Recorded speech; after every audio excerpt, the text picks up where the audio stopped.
حضرت عیسیٰ علیہ السلام جو اللہ تبارک و تعالیٰ کے نبی ہیں، حضرت عیسیٰ علیہ السلام اور میلاد النبی صلی اللہ تعالیٰ علیہ وآلہ وسلم کی تیاریاں۔ حضرت عیسیٰ نے جب اپنا تعارف کروایا تو آپ نے فرمایا کہ میں بنی اسرائیل کے اس بلند آواز کی طرح ہوں۔ اللہ کے نبی فرما رہے ہیں اپنی قوم کو مخاطب کر کے کہ اے میرے امتیوں سنو، میں بنی اسرائیل کے اس بلند آواز کی طرح ہوں جو پہلے سے آئے اور خبر دے کہ میرے بعد آخری نبی آنے والا ہے۔ یعنی عیسیٰ علیہ السلام نے بتایا کہ میں اس آواز کی طرح ہوں جو پہلے آئے اور خبر دے کہ میرے بعد بھی آخری نبی نے آنا ہے۔ حضرت عیسیٰ فرماتے ہیں کہ جس طرح ایک بادشاہ کی آمد ہوتی ہے اور اس سے پہلے ایک وزیر آتا ہے، وہ بادشاہ کے بارے میں بتاتا ہے کہ راستوں کو صاف کریں، ہٹ جائیں، راستہ چھوڑیں کیونکہ بادشاہ کی آمد ہے۔ تو آپ فرماتے ہیں کہ میں بھی اسی طرح ہوں، نبی علیہ السلام سے پہلے جو آیا ہوں، تو میں یہ بتانے آیا ہوں کہ میرے بعد ایک نبی آئے گا، اس کے لیے راستے صاف کریں، ہٹ جائیں، میرے بعد ایک نبی آئے گا۔ اور آپ نے فرمایا مبشرم برسول یاتی من بعد اسمہ احمد، آپ نے اس کا نام بھی بتا دیا کہ میرے بعد جو آنے والا ہے سنو، اس کا نام احمد ہے۔ اور آپ کوئی عام نبی نہیں ہے، آپ اللہ تعالیٰ کی قدرت کی نشانی ہے، آپ اللہ تبارک و تعالیٰ کی قدرت کی علامت ہے۔ آپ مادرزاد جو اندھے تھے ان کو آپ بینائی عطا کرتے، آپ مردوں کو زندہ کرتے اللہ تبارک و تعالیٰ کے حکم سے، اور آپ کے پاس جو بھی بیمار آتا آپ اس کو شفا عطا کرتے۔ یہاں تک کہ ایک دن آپ کے پاس آپ کے خالہ زاد بھائی حضرت یحییٰ علیہ السلام کا آپ کے پاس پیغام آیا کہ آپ سے اتنے معجزات ظاہر ہو رہے ہیں، آپ مردوں کو زندہ کرتے ہیں، مادرزاد جو اندھے ہوتے ہیں ان کو بینائی عطا کرتے ہیں، اسی طرح آپ مردوں کو اللہ کے حکم سے زندہ کرتے ہیں، تو کہیں آپ آخری نبی تو نہیں ہیں؟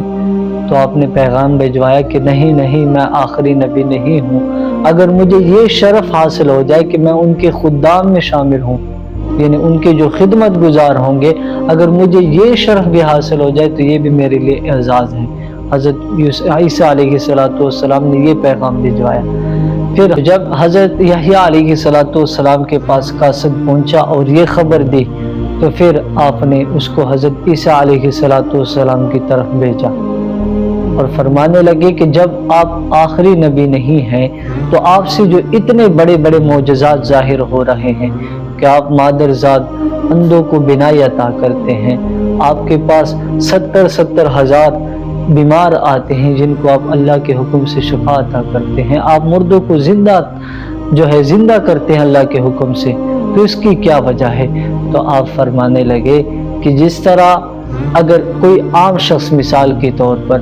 اگر کوئی عام شخص حضرت عطا محمد بندیالوی رحمۃ اللہ علیہ کا تذکرہ کرے، میری طرح بندہ کہے کہ وہ اتنے بڑے عالم تھے، تو لوگ تو مجھ سے پوچھیں گے کہ تمہارے پاس کیا ہے، کون سا علم ہے؟ تم علم صرف کا جانتے ہو، نحو کا علم جانتے ہو، فقہ کو جانتے ہو، اصول حدیث کو جانتے ہو، قرآن کی تفسیر کو جانتے ہو، یہ لوگ مجھ سے پوچھیں گے۔ لیکن اگر کوئی بڑی شخصیت جس طرح مفتی منیب الرحمن صاحب ہے، اگر وہ بتائے حضرت عطا محمد بندیالوی رحمۃ اللہ علیہ کے بارے میں کہ وہ بڑے عالم دین تھے، آج جتنے بھی پاکستان کے اندر طلباء ہیں، جتنے بھی اساتذہ کرام ہیں، سب ان کے فیض سے پڑھ رہے ہیں، یہ سارا ان کا فیض ہے، تو ان کی بات کو زیادہ ترجیح دی جائے گی، کیونکہ وہ ایک پاکستان کے مایہ ناز عالم دین ہے، وہ ایک معتبر عالم دین ہے۔ اگر وہ ان کی تعریف کریں گے تو لوگ کہیں گے کہ ہاں واقعی یہ ہو سکتا ہے کہ جو اتنے بڑے عالم دین ہے وہ حضرت عطا محمد بندیالوی رحمۃ اللہ علیہ کی تعریف کرتے ہیں، تو یقیناً اس کے اندر کوئی بات ہوگی۔ تو حضرت عیسیٰ علیہ السلام نے بھی یہی فرمایا